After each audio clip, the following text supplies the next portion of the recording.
Today's shiur begins 16 lines from the top of Daf Nun Tes. Before we begin the actual Gemara text, we glance at the topic heading that we have in the margin that reads Birur Shitas Shmuel. We're going to be focusing and analyzing the opinion of Shmuel Be'inyan Odom Makdish Dovar Shelo Ba'ali Olam. Can a person sanctify something that hasn't come to be yet, that is still in the future? So now we turn to the Gemara itself. Omar Shmuel Halacha Kereb Yochanan Berger. The halacha follows the opinion of Rabbi Yochanan Berger. The result of that is that a person cannot makdish the Mosar Ma'aseh Yadayim. We learned back on Daf Nun Ches Beis during our previous shiur that a woman who produces more than the basic amount that she is expected to produce in terms of work output, the Mosar, if a husband sanctifies that, so according to Rabbi Meir, we saw that the hektish, that the sanctification takes hold. But according to Rabbi Yochanan Berger, he said chulin, the sanctification that the husband attempted to impose on the Mosar Ma'aseh Yadayim doesn't take hold.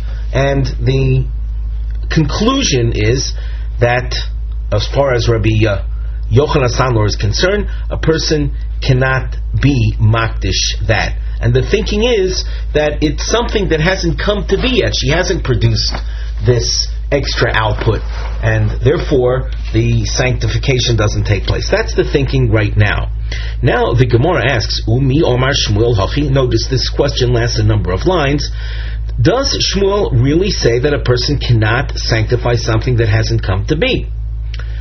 V'hotanan, we have the following Tanaic source: Konam shani oise lepicha, einot tzorach lahafer. If a woman declares the work output, her profits, a konam. Konam is a word that we'll see more in Maseches Nedorim, indicating prohibition.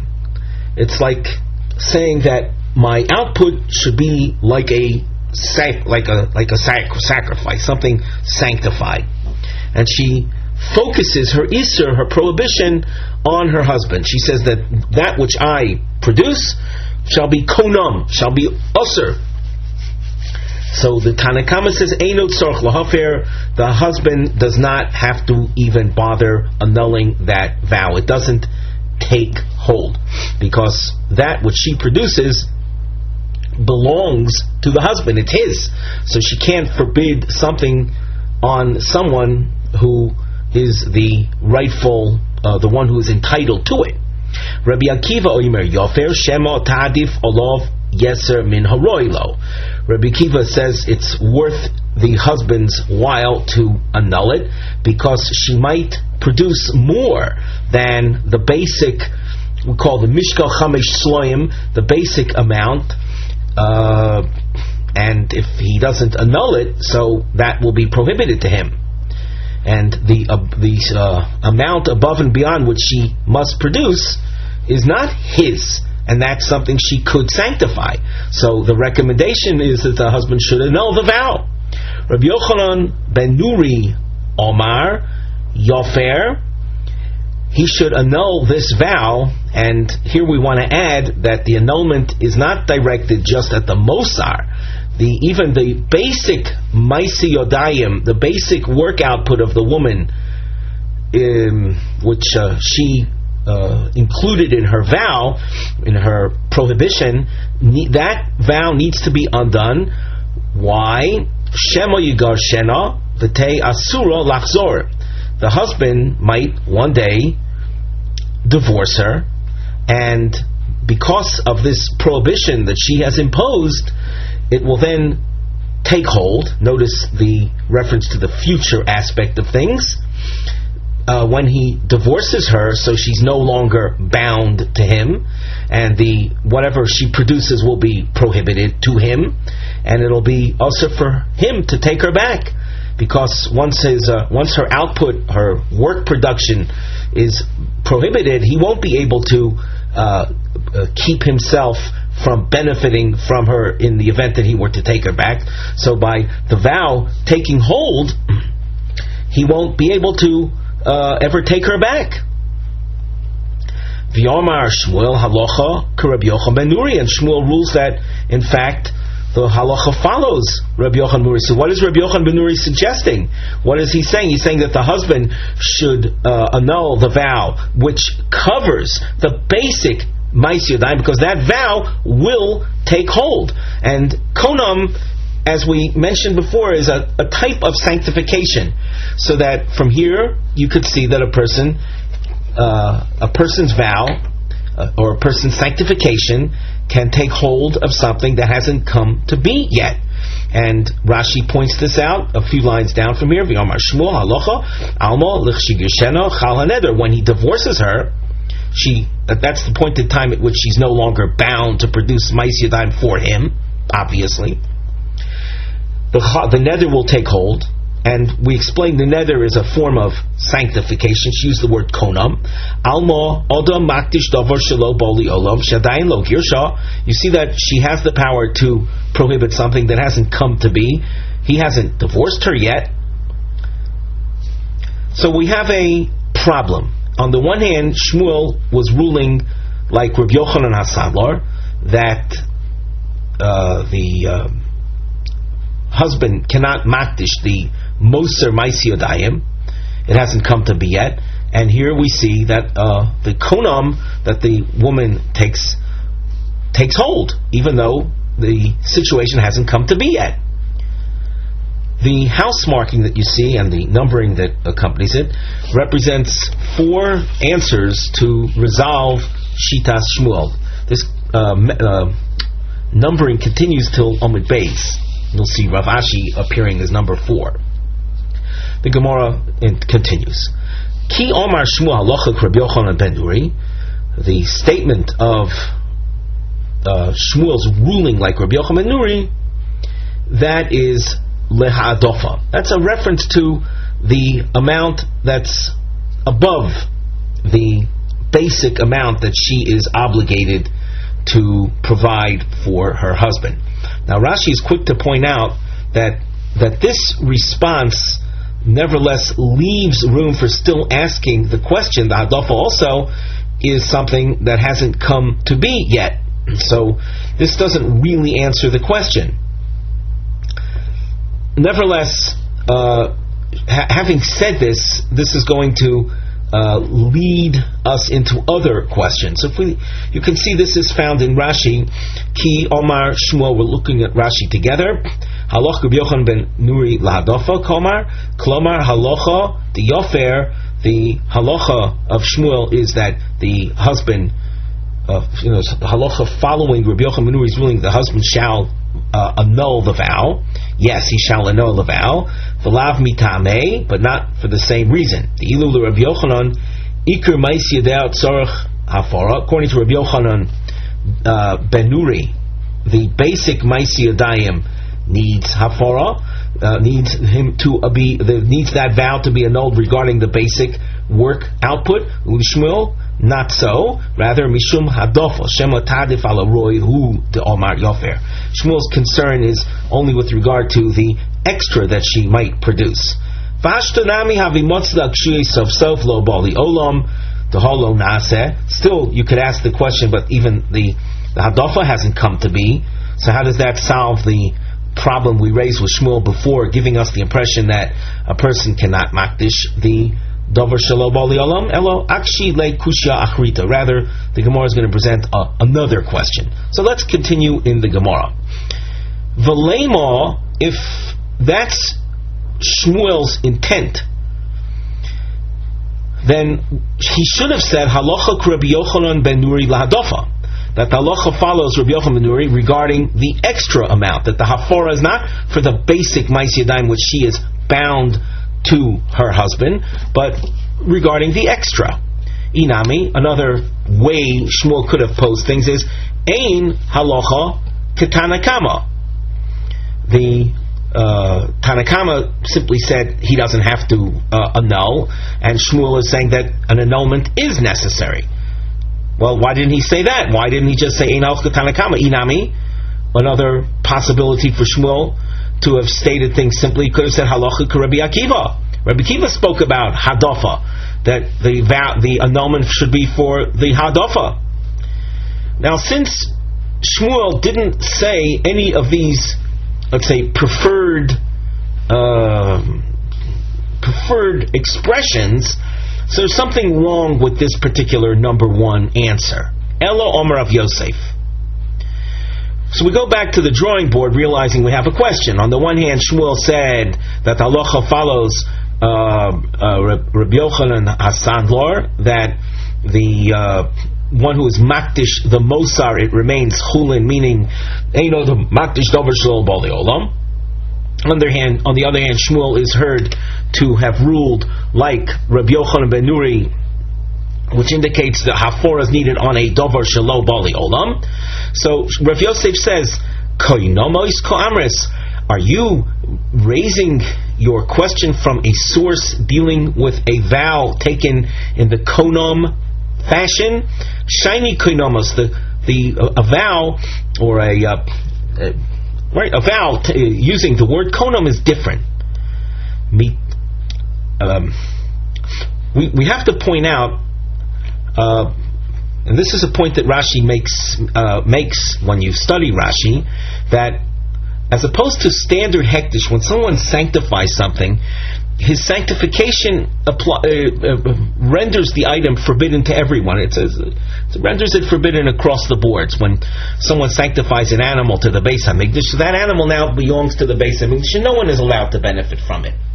When someone uses this kind of language, konam, it's a specific, personal type prohibition.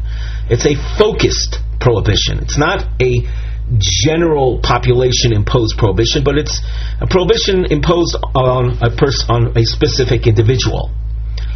So with that in mind, Rav Yosef says koinomas are different. Mitoch she'adam oiser peiros chaveroi olav, adam makdish davar shelo bali olam. Through konam, a person can prohibit peiros chaveros, someone else's fruit, on himself. So that if A is the speaker and he's looking at Mr. B, A says that I want to prohibit on myself, Mr. A, Mr. B's fruits. Now, Mr. B's fruits are not a possession of Mr. A. He doesn't own them. They're not his. And yet his vow, when he phrases it in the konam fashion, it takes hold. This is as opposed to a person, for example, cannot makdish. Mr. A cannot sanctify Mr. B's fruits. They're not his. But when you use konam, your vow does take hold, even though it's something that's not in your possession. And just like the konam has power over things that hegdish ordinarily would not have power, likewise, odom makdish dover shelo bolon, a person can also sanctify something that hasn't come into being yet.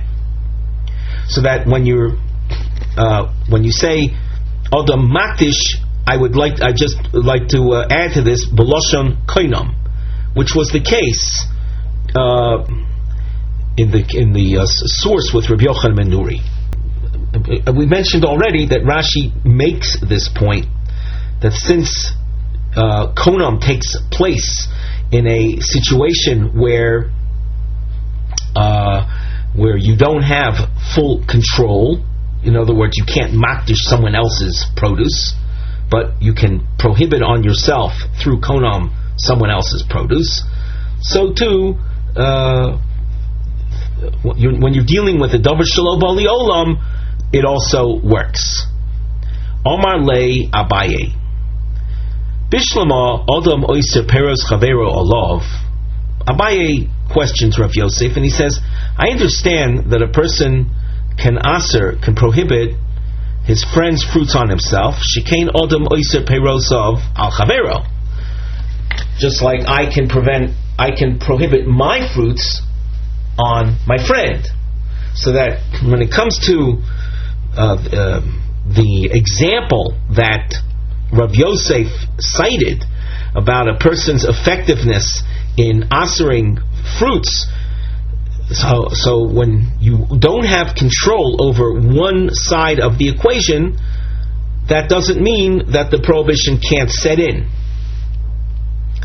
So that is, we can see that just like and no one would disagree with this, I can prohibit my fruits on someone else. I therefore am able to prohibit someone else's fruits on myself. However, ye'aser davar shelo ba li'olam al chavero, but to use that example of my being able to aser someone else's fruits on myself to serve as a basis for the woman asering the work production on her husband because of that should take hold sometime in the future, that's a little far-fetched. Shikein ein odom oiser peros chavero al chavero, when you have no control over both ends of the equation, so then the neder, the vow, won't take hold. So just to go over this point again, when dealing with a situation where we have we have control in one side of the equation, either it's yourself or the fruits, so then the vow can take hold. But take, for example, someone tries to prohibit someone else's fruits on that other party. That doesn't work. Mr. A says to Mr. B, Mr. B, I want your fruits to be usher on you.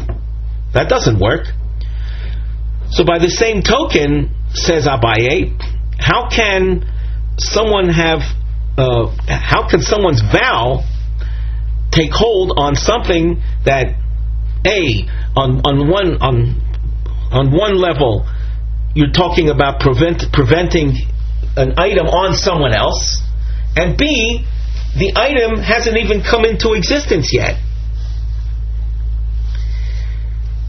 We look at Rashi on the last narrow line. Omer Abaye, Ma Raya Peros Chavero Olov Lekan.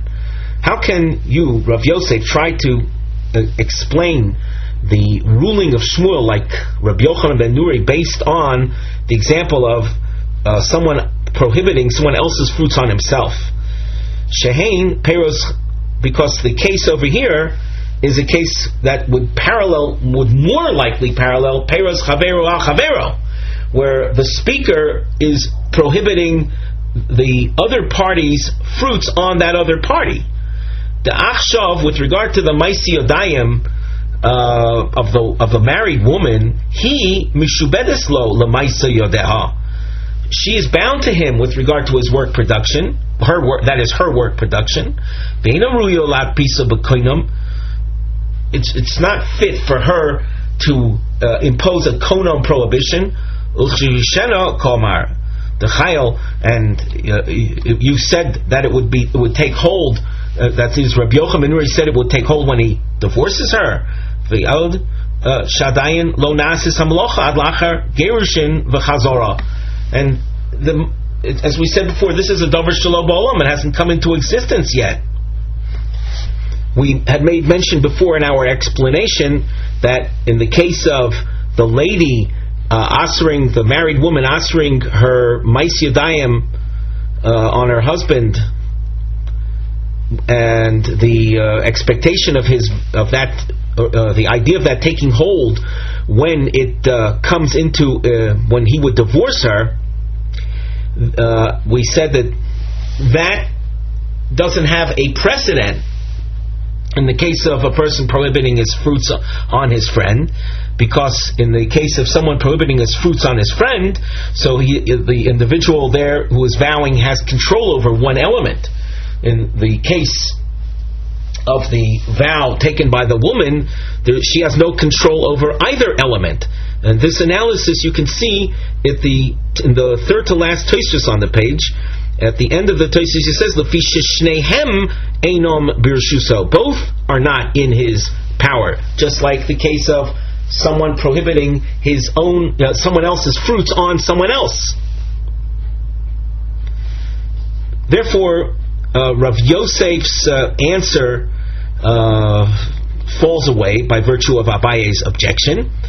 Therefore, we go on in the Gemara. Elo Omar Rav Huna Breder of Yoshua. Ba'omeres, the woman who is vowing in the source with Rabbi Yochanan Nuri, is saying, Yikatshu Yodai Lo'oiseihem. Let my hands be sanctified with regard to their work production. The Yodayim Isnu Bolam. The hands exist. So that with this answer you don't have the Dover Shelo Bali Olam problem whatsoever. So that Shmuel in Pasking earlier, like Rabbi Yochanan Berger, that the Moser doesn't become sanctified because it's a Dover Shelo Bali Olam. That's right, you don't sanctify things that haven't come into being yet. And Rav Huna Bar Yeshua is explaining that Rabbi Yochanan ben Nuri's point covered something that already existed, namely her hands. The Gemara asks, so even if she were to say that, would it take hold? She is bound to her husband. The Amra, well, where she says L'chi migrasha, that means that I want my hands, which exist right now, to be sanctified with regard to their work production upon my divorce. At that point, so she's no longer bound to him. Now, as we go on in the Gemara, you'll notice a new geometric form on the side under our Tat Mivnez as we'll call it a subheading, a substructural heading. This is a ma'akav. And ma'akav is an attempt to keep track of a back and forth discussion. The narrow part of this trapezoid facing upwards represents Kushos al Hezber number 3. The inverted trapezoid or volcano shape represents Chuvos responses. So the Gemara asks on Rav Huna's explanation, Umi iko midi, is there anything, the ilu hashta lo kodesh, ulakame kodesh, that when the speaker is speaking, the sanctification doesn't set in, but it will set in later on. The Rashi explains this Gemara 4 lines from the bottom. Umi iko midi, klomar, tiratzta lo boli olam de malocha. You explained the element of that which hasn't come into existence yet, where we said vows don't take hold, with regard to the work element. And that was through the answer that we gave of Yikatshu Yodai Lo Sehem, where the focus of the neder of the vow was on the hands that are around. However, there's still a problem. Lo boli olam de gerushin lo tiratzta. You're still dealing with a point in time that hasn't arrived yet, namely the divorce. Dilu hashta les lo rishusa lagdushe. Right now, she doesn't have the right to sanctify. She is bound to the husband. Vehechi kodesh l'kameh. Once again, so this answer that he gave by saying l'chi migrasha sort of begs the question. If the whole issue was that Shmuel originally ruled that sanctification concerning things that haven't come to be yet does not take hold, how come here does it seem to take hold? So the Gemara responds. We go back to the Gemara. Omar Rebeloi, Alomalo.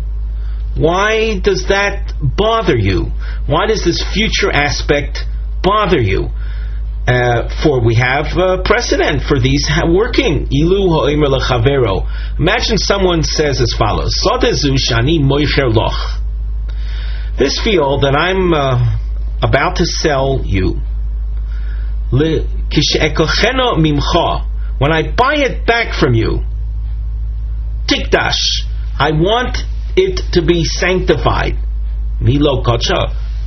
Would anyone say that it doesn't become sanctified? It does. Now, when's the sanctification to take place? At a future point. So it works. So why should it be a problem for us to say that the woman's vow will take hold when she becomes divorced? Maskif law Rav Yirmiyah, midami. Rav Yirmiyah then now challenges Rabbi Eloi. He says, how can you compare this case with the field and the situation of the woman? Hasam, in the case of a person who is currently the owner of a field who is about to sell it to someone else, in that case, biyadoi lahakdisha, it's in his power to sanctify it right now. Right now, it's his. So since he has control over it right now with regard to immediate sanctification, so he has control over the future as well. However, in the case of the woman, ein biyada legaresh es atzma, she doesn't have the power to divorce herself. The husband has to initiate the divorce. She can't divorce herself. Halo damya, and if you want to keep this field parallel going, I'll show you how we still have a problem here. This would be similar. The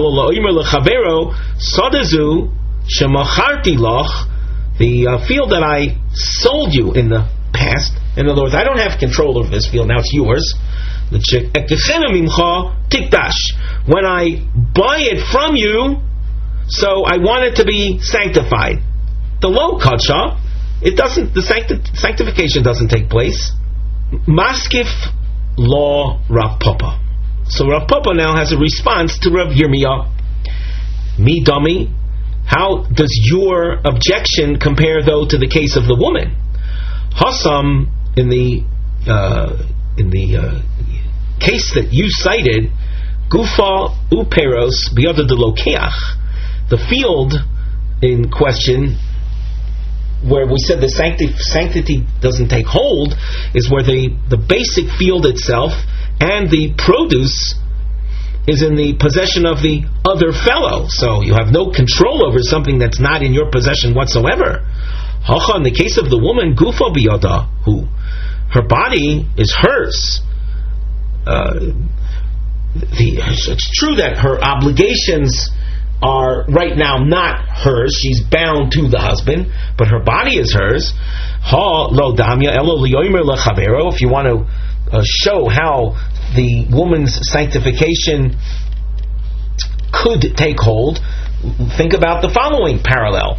Someone says to his friend, we continue at the top of Omid Beis, Sodezu she mishkanti loch, this field that I set up as collateral for you. In other words, I have this field here, and I had borrowed money from you. I still owe you money, and I gave you a field as collateral, mashkon. This field that I gave to you as a mashkon, l'chshefteno mimcha, when I redeem it from you, tikdash, I want to declare it sanctified. Tikadsha, that works. So that even though right now he's not in control of it, he's given it over as collateral, this future element, this future-oriented sanctity takes hold. Likewise with the woman, she's right now bound to the husband by as far as her work production is concerned.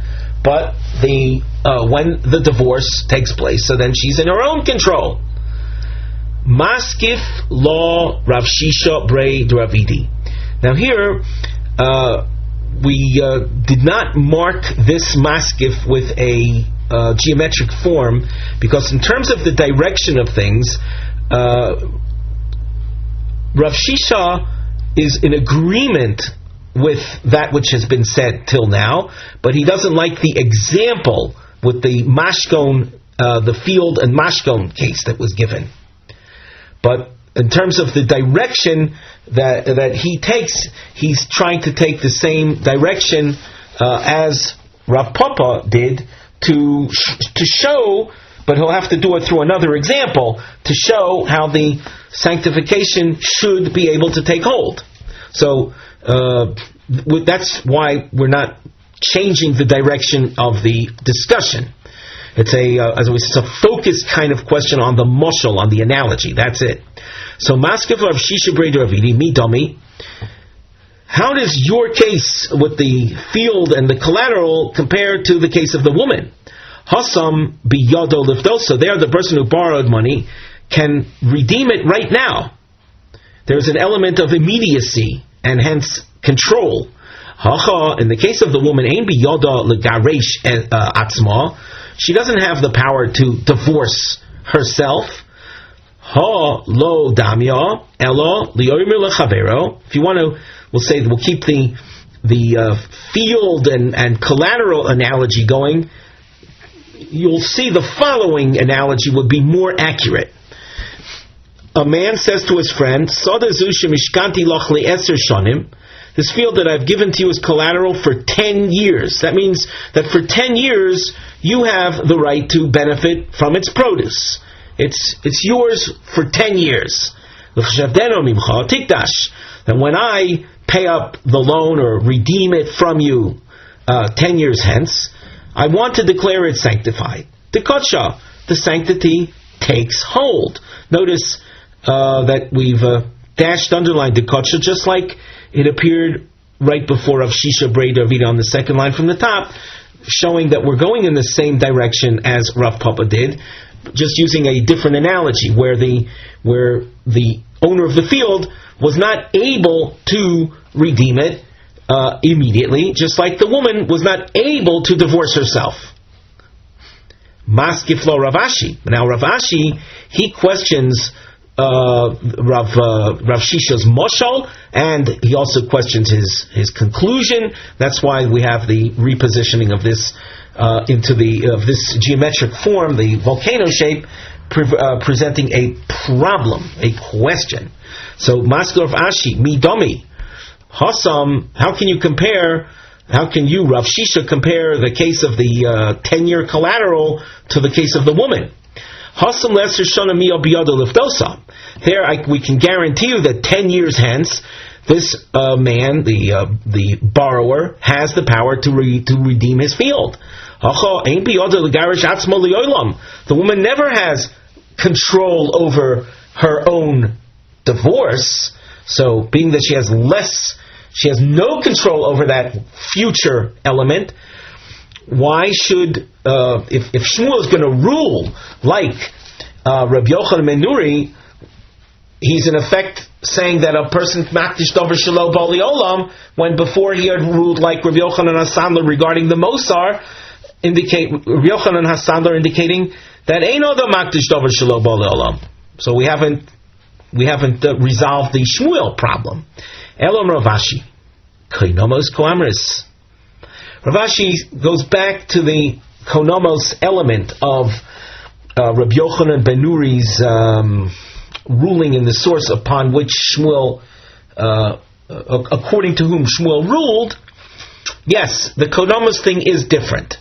In general, ein odom makdish dover shelo bali olam, but when you introduce a vow in the konomos form, shiny konomos are different. To kedushas haguf ninu. You're imposing on the item that was the focus of the konam inherent sanctity. There's a difference between someone who is makdish an item to the Beis HaMikdash.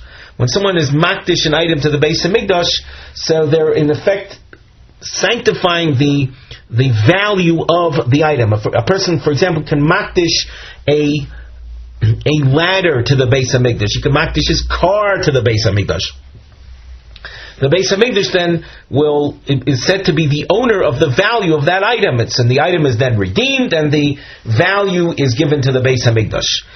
However, there are forms of sanctity that whereby you impose inherent sanctity. For example, if a person has an unblemished kosher variety animal like a cow, a kosher variety domesticated animal, a behemoth, a cow, a sheep, a goat, and he sanctifies it, that cannot be redeemed anymore. That gains something called Kedushas Haguf, inherent sanctity.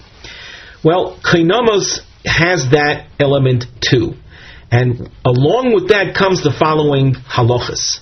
Koinamos represents Kedushas Haguf ninu, Uchedurava, Diyoma Rava Hektish, Chometz V'Shichur, Mafkiyin Midei Shibud.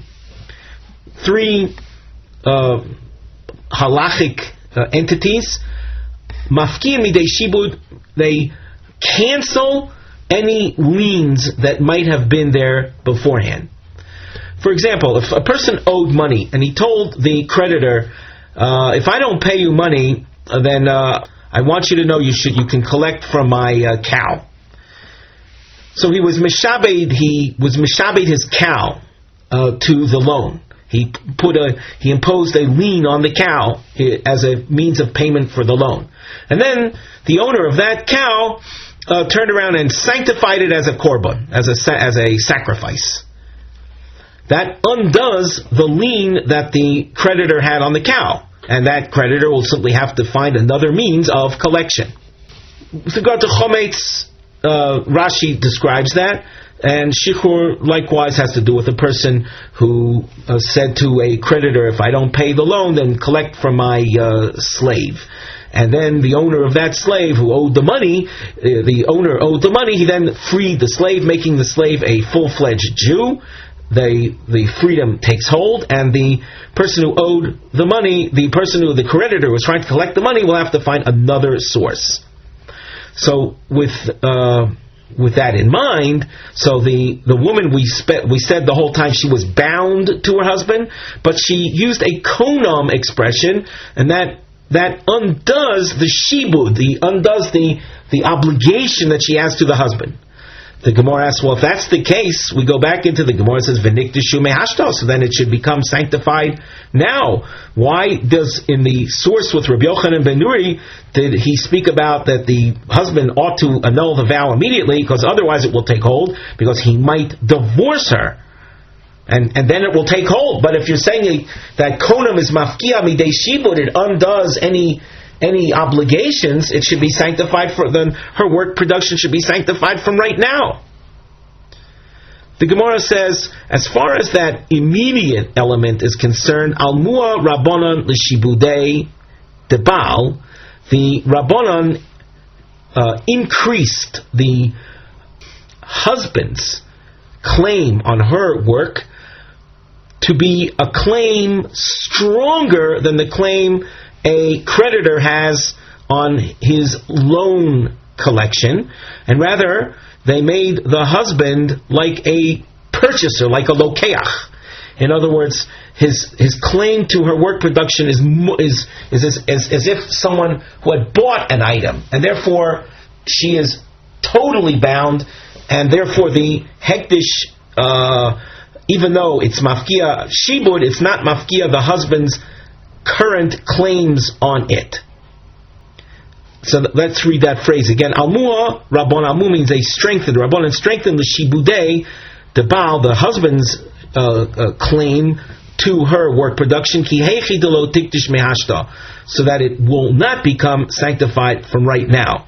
So that you have on the one hand, since konam was used, it can undo the shibud, but not in an immediate sense. So the konam aspect, we'll say, overcomes the future problem, the davar shelo ba'oli olam problem.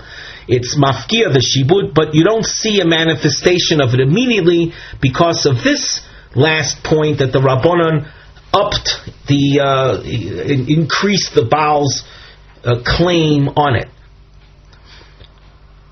Before we continue, we glance at the side of the Gemara, the Nosei, the topic heading. We see Malachos she'isha chayav lasos avur baila umahi yichola lahafchis im hi machnisa shvachos. Maybe just before we go on, we'll go over this topic heading again. I just didn't want to leave any loose ends from the previous discussion, and that is that Shmuel, we should realize that as far as the problem we raised with Shmuel's ruling, his ruling like Rabbi Yochanan HaKohen Berger, that a person cannot be makdish the moser ma'aser yadayim on the grounds that it's a dover shelo ba'olam. That's true with regard to standard sanctification. When it came to Shmuel's ruling, like Rabbi Yochanan ben Nuri, which seemed to run counter to this, because we saw sanctification taking place in the event that the husband divorces the wife, and therefore it was advised for the husband to annul it now, otherwise the vow would take hold, even though it seems to be a davar shelo ba'olam. So we answered that was a case of koinomos, and koinomos is different. So you're basically eino the makdish davar shelo ba'olam, and when you get into the realm of koinomos, so a different set of laws apply. So there's no contradiction in Shmuel. So now let's repeat the new topic heading: the nosei malachos shoisha chayeves lasos avur baila, different work production that a woman is obligated to do for her husband. Umahi yechoylo lahafchis imi machnisa shvachos. And let us say of a woman that enters the marriage along with maid servants. So the maid servants that she brings into the marriage along with her, she owns maids, she owns servants. Shouldn't they be able to do those things? So now the Mishnah. V'elu melachos she'isha oisa l'bayla. The following are services, are efforts that a woman must do on behalf of her husband. Tochenes has to do with grinding wheat into flour. Ve'oifa, and bakes. Mechabeses, washes. Washes clothing. Mevasheles, cooks food. Umenikas bena, and nurses her child. Matzas lo hamita, she puts on the bedding of their beds. Ve'oisa betzemer, and she does wool work. She spins wool. If the woman entered the marriage with one maidservant, lo tochenes v'lo mechabeses. The maidservant will take over those aspects of a wife's obligations. Shtaim, if she brings in two maidservants, then in addition to the dropping of the wife's obligations of tochenes, oif, and mechabeses, ein mevasheles ve'ein menikas bena. There's two more drop. The cooking and the nursing. Shalosh, if she brings into the marriage three maidservants, ein matzas lo amita ve'ein oisa betzemer. The wife doesn't have to make the beds anymore, nor do any wool work. Arba, if she brings in four maidservants, yosheves bekatedra, then she sits bekatedra. She sits without a literal translation. It means she sits on the couch. Rashi says, Yosheves b'kater lo titrach b'shvilo. She doesn't do anything for him. Leilech b'shlichus lo v'chayvetz mibayis aliyah. The wife doesn't even have to bring things from downstairs to where the husband might be sitting upstairs. She just sits where she can sit still all day if she should want. Rabbi Eliezer Omer afilu ichnisa lo mea shvachos. Rabbi Ozer, with a very insightful remark, says even if she brings in 100 maidservants, the husband can force her to do something, to work with the wool. Shabbatola mevio lidei zima. Non-activity, batola, this non-activity leads to zima. Zima has to do with promiscuity, with immorality. Rav Shmuel Omer af hamadir es ishto milasos malacha. If a man would take a vow that would lead to the woman not doing any malacha, yotzi v'yiteng suba, that's grounds for divorce. He should divorce her, pay her ksuba, because what the husband has done, he's done a major disservice to her. He's created a situation where she'll have nothing to do, because anything she does will create prohibition because of the vow. And if she's left without anything to do, that will shabbatola, inactivity, mevia lidei shiamum, results in, Rashi says, shigaon, we can say insanity. So you see in this Mishnah, two very insightful comments about the perils of inactivity, of batola, its ability to promote promiscuity, immorality, as well as insanity. The Gemara asks about the first activity mentioned. It's a technical question. It's almost a grammatical question. Toichenes salkodaitoch. Rashi says, Toichenes salkodaitoch. Do you mean that the woman does the actual grinding?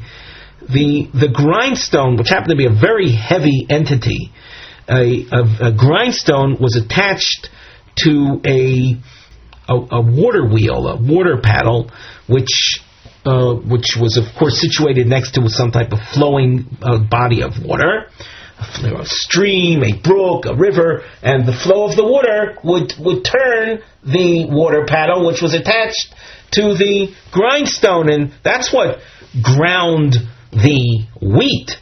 So the Gemara asks, how can you say that the woman does the grinding? What the Mishnah describes as the woman's obligation is matchenes, and Rashi says she does the other associated activities, not the actual grinding of the grains, but she will pour the raw grain into the afarcheses, the funnel that enables the grain to reach the area between the grindstones, and then she also will collect the kemach, the flour, at the other end. So that's what the woman's tochenes obligation is.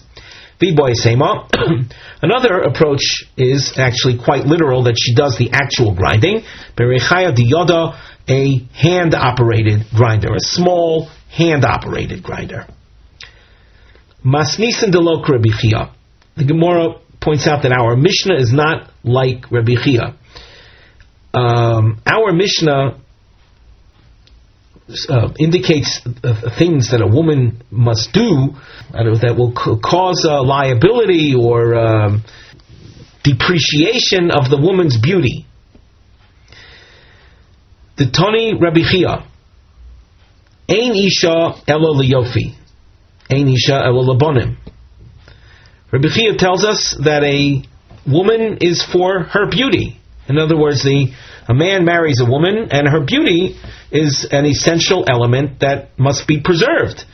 A woman is married for producing children, for creating a family, creating the continuity of the Jewish people. V'tani Reb Chia, ein isha elo l'tachshite isha. A man marries a woman. He marries her for the purpose of buying her adornments, jewelry, cosmetics, for her to look pretty and to increase her attractiveness. The Tony Rabbi Chia, Rabbi Chia, in the same vein of thought, says a person who wants his wife to have a ya'adein, improved complexion, yalbishena klei pishton. If he wants to, we said complexion. Rashi says shadein is ziva, her glow. So he should clothe her with klei pishton, with linen clothing. Harocha shialbin as bito. If he wants his daughter to become have a bright, a light complexion, yachileno efroichin. He should feed her chicks, v'yashkena cholov somoch lepirka, and provide milk for her to drink as she enters puberty. Umenika esbena. The Mishnah mentioned that a wife is obligated to nurse her child.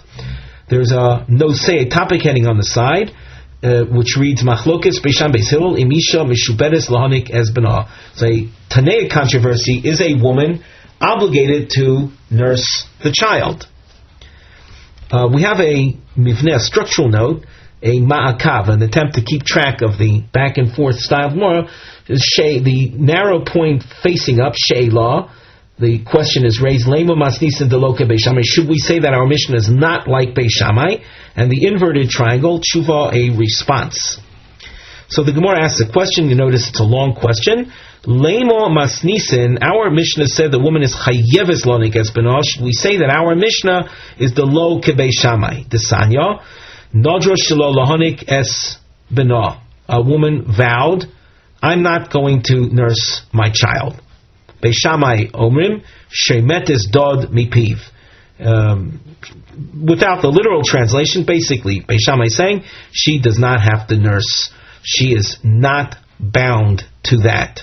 Shemet es dod mipiv literally means she removes the breast from the child's mouth. Beis Hillel omrim kaifu minikoso. The husband can force her to nurse the child. Nisgarsha, if there is a divorce, Eino kofa, then the former husband cannot force her to nurse the child. Vimhoya makira, if the infant recognizes the mother and doesn't want to nurse from anyone else, no saying lo schara, then the former husband will compensate the former wife. V'kofa umanikasoi b'pnei hasakonen.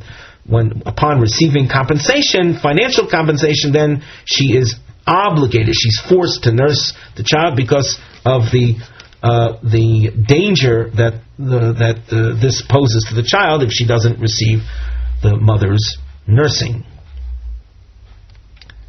So at this point, then, we've come to the end of our long question. Our Mishnah says that a woman is obligated to nurse the child, and it would then seem that our Mishnah does not conform to Beis Shammai. The Gemara says, Afilu Teimo Beis Shammai. We can say that our Mishnah is in agreement with Beis Shammai. The reason that Beis Shammai says in this source that we just read that she doesn't have to nurse, Kagon she nodra he v'kayim lahu. It's a case where the woman had vowed, she vowed not to nurse the child, and the husband seconded the motion. He confirmed her vow. Because Savri Beis Shammai, who knows Saint Etzba Ben Shina, when a husband confirms his wife's vow, he is the one who is responsible for the vow. So he's basically foregoing the expectation that his wife should nurse the child. The literal, who knows Saint Etzba Ben Shina means he puts his finger between her teeth, but it's an expression meaning that it's viewed as the husband's vow. And so he's thereby foregoing the obligation that she otherwise would have had to nurse the child. And our Mishnah is referring to a case where no vows were taken, so that's the original obligation that the woman has to the husband.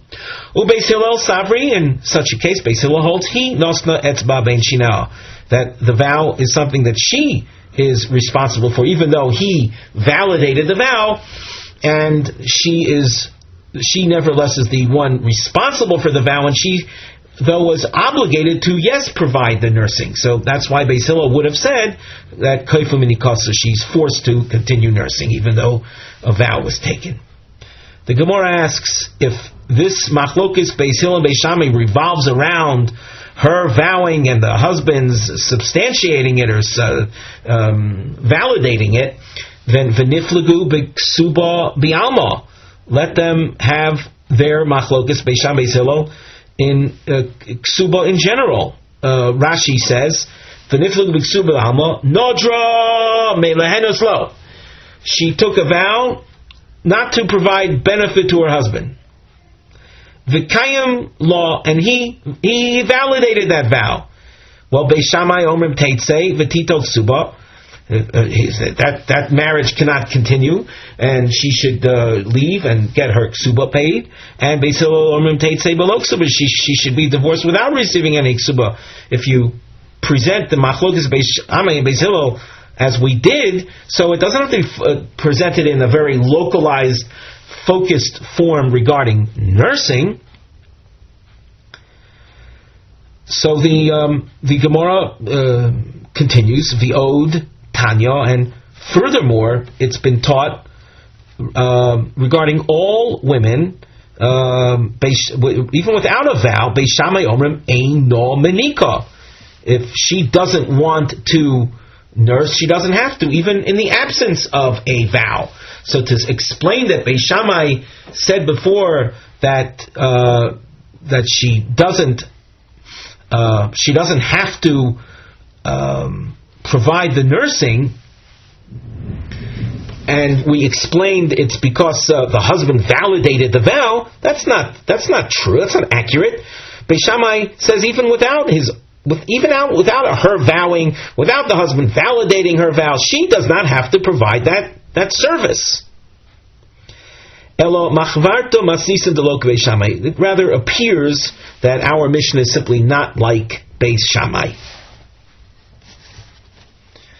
The Mishnah said, "Im hoya makira," that we saw, I should say, in this not in the Mishnah, but in this Tanaic source regarding the husband who divorced his wife. If the child, though, recognizes the mother and doesn't want to nurse from anyone else, so then he pays her, and she has to nurse the child. The Gemara continues at the top of Samach Amud Aleph, Ad Kama. That means, from what age would an infant start recognizing his mother? And at what age would we say that this is a serious consideration? Omar Rava, Omar of Yirmiyah bar Abba, Omar Rav, Shloisha Chadashim, at 3 months of age. Ushmuel Omar Shloishim Yoim. You'll see that why we have this marked off with a dashed underline and there's an aleph in a diamond. We'll appreciate that marking later. Shmuel says Shloishim Yom, at 30 days of age, and Rabbi Yitzchak Amar Rav Yochanan Chamishim Yom, at 50 days of age. On the side we have a nosei, a topic heading. Amrinon, we say the Antinok Makir Esimo Veineroitz Elonik Mecheres He Chayeves Lanikoi. Me'ezegil Makira, from what age does he recognize her? And we've already seen 3 opinions: 3 months, 30 days, and 50 days. The Gemara continues, Bishlam Rav Rabbi Yochanan, as far as the first opinion and the third opinion, Kol Chad V'Chad Ki Churfei. These are reasonable ages, and each child according to its intelligence, Churfei, its sharpness. There's some children that at 50 days will recognize their mothers, and some children takes longer, till 90 days, till 3 months. And but Shmuel's age, 30 days. A child who reaches 30 days of age, at that early point, a child is going to be able to distinguish between his mother and another woman, and thereby, as we described before, will not accept nursing from other women because he recognizes his mother. He also, Rami Bar Yecheskel Omar, when Rami Bar Yecheskel came, he said, Lo tatzisinu lahani kloli dekayel Yehuda achi mishmei dishmuel. Don't listen to those principles or rules that my brother Rav Yehuda says in the name of Shmuel. In other words, we didn't see Rav Yehuda's name in the Gemara, but we can assume that the 30-day statement that Shmuel was purported to have made was information that we got from Rav Yehuda. So Rami Bar Yecheskel says, don't listen to the rules that he says in the name of Shmuel. Don't listen to my brother Reb Yehuda who says these things in the name of Shmuel. Rather, Hachi Amar Shmuel, and that's why now you can see we have a diamond with the base. Rather, thusly says Shmuel. Kol Zman Shemakira. There's no fixed time. All Shmuel said that whenever a child recognizes his mother and refuses to nurse from someone else, so then the aforementioned rule will apply. And now we have a little story of a woman divorced that does not want to nurse her child. A woman like that, divorced, that came with an infant, and the case came to Shmuel. Omar lei Rav Dimi bar Yosef. Shmuel says to Rav Dimi, Zil Baka, go check it out. Meaning, Rashi says, in Makira, does the infant recognize the mother? He took the mother and set her up in a lineup with other women. And Rav Dimi took the infant and started passing the child, carrying the child in front of the women set up in the row, passing one by one. When the infant was brought to the actual mother, the infant started to look at her face. Kavashtini la'eino minei, and the mother turned her eyes away, like hid her face. She turned away from the child. Omar lo, so Rav Dimi Bar Yosef said, Netaf einayach kum dori brech, lift up your eyes and carry your child. It means you've got to take care of him. The Gemara asks, Suma meno yoda, a child, an infant at that age, doesn't have refined sight.